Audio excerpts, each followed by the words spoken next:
So Nigeria's macroeconomic indices are not looking really pretty as the year 2022 begins to wind down into its final days. However, many Nigerians are more concerned about what the new year would bring with a heated up general elections already in the crosshairs. Connected into these live studios now to discuss his outlook on political economy for a nail-biting year 2023 is Dr. Muda Yusuf. He is the director at the Center for the Promotion of Private Enterprise in Nigeria. Good evening, Dr. Yusuf, and thanks for coming through for this conversation. Good evening, Bosin, and compliments of the season to you. Thank you so much. It's good to see you. What do you think will be the biggest event or issue that will shape Nigeria's economy next year? Well, I think the biggest is one of the things you mentioned. That's the political transition. That's of course, is a major event that will take place. But what is more important is the quality of the transition, the credibility of the transition. Because one of the major sources of crisis and conflicts on the continent is the quality of elections. If there is an issue with the integrity or the credibility of the election, that could create a whole lot of problem for the economy. So it is important that we get the election processes right, and that will require that we have high level of credibility with the key institutions that are managing the elections. I'm talking here about INEC, the independence and credibility of INEC to ensure free, fair, and credible elections, the integrity and credibility of the judiciary to ensure that whatever disputes arises from the election processes are dealt with in a very credible and transparent manner, and the independence and neutrality of the security agencies. Those three key institutions are very critical to what will happen in 2023. Because if you don't get the political transition process right, a whole lot of things will go wrong.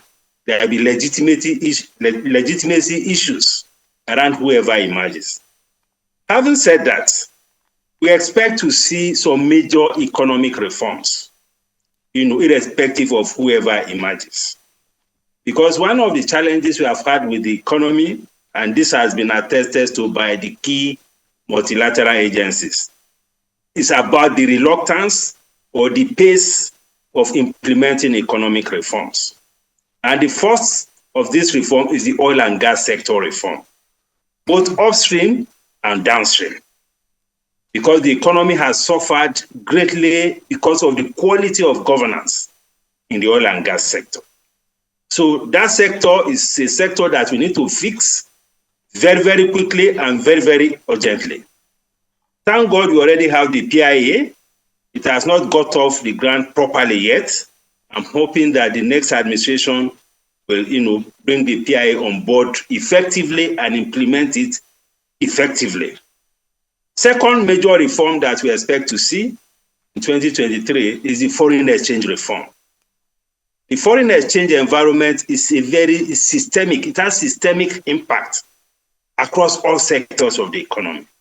And it has created a whole lot of problems, dislocations, and distortions in the economy, arising from the multiplicity of rates, the distortions, the round-tripping, all manner of problems, and even the illiquidity, and the kind of reputational implication that the foreign exchange environment has caused.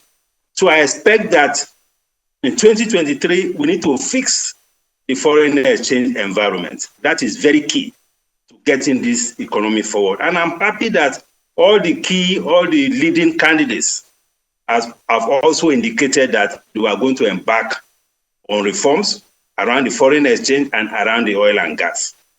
Then thirdly, it is important that we get it right with the kind of economic team that we manage this economy. What we have seen in the past few years is the dominance of political economy, where politics is driving the economy.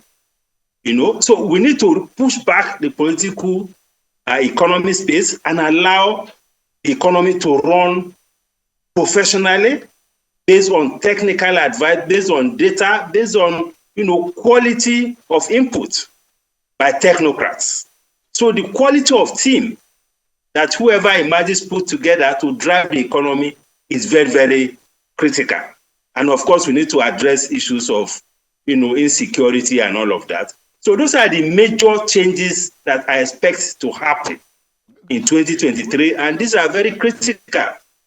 Dr. Yusuf, well put, touch up the sequence, but again, we've got some big issues to deal with. Look at what is happening in Ghana right now, and Zambia on debt and all that. Are you worried about Nigeria's fiscal imbalance and our debt position going into an election, into a transitional election in which, even if the current administration or political party continues in power, things still remain very tenuous for Nigeria in terms of what our balance sheet looks like on the debt side?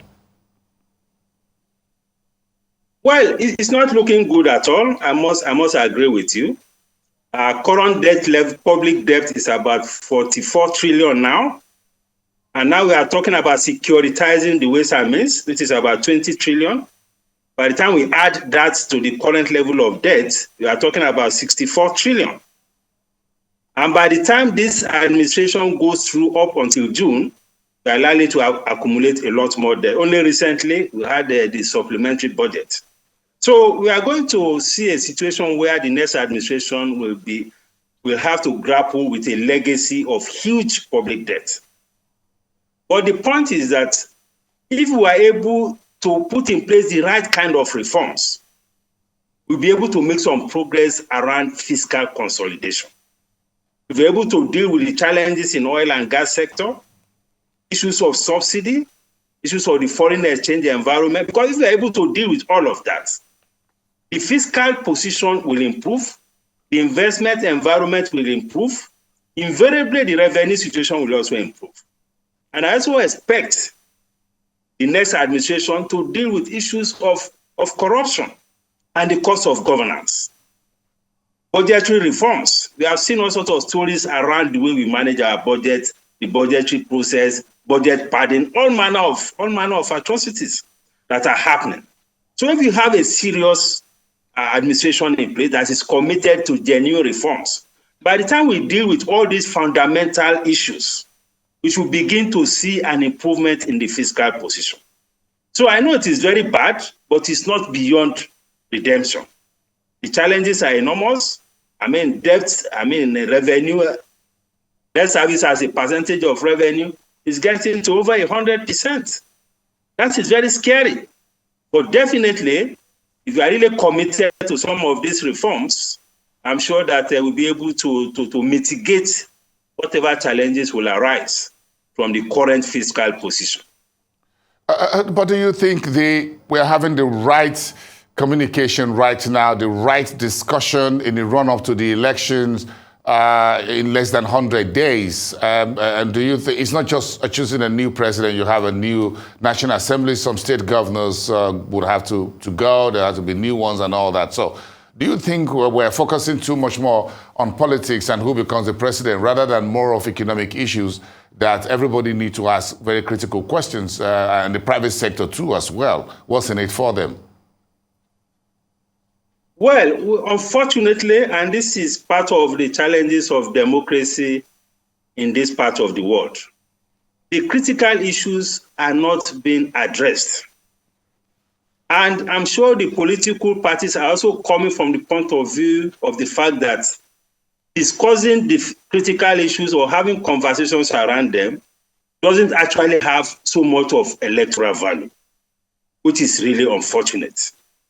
Because those who worry about the critical issues, who understand the issues, they are in a very small minority. We are seeing what is happening in the political rallies. It's more like a carnival.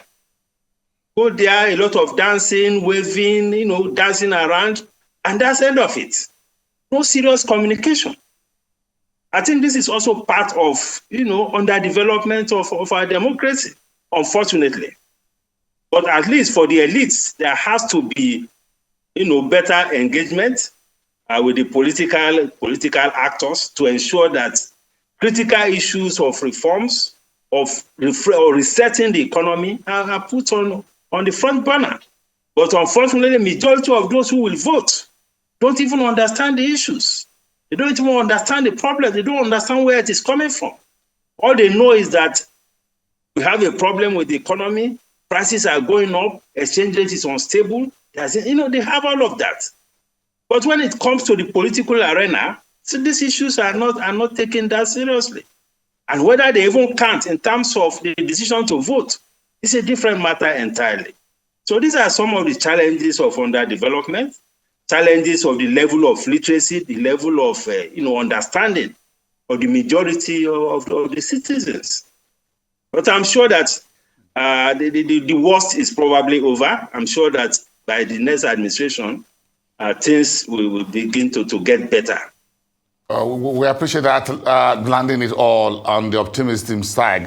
Thank you very much. We like your optimism. Thank you so much for your deep insight, as always, on Nigeria's key macroeconomic headlines. Thank you so much. Have a wonderful evening. Dr. Muda Yusuf, Director at the Center for the Promotion of Private Enterprise, and do have a great weekend ahead from tomorrow.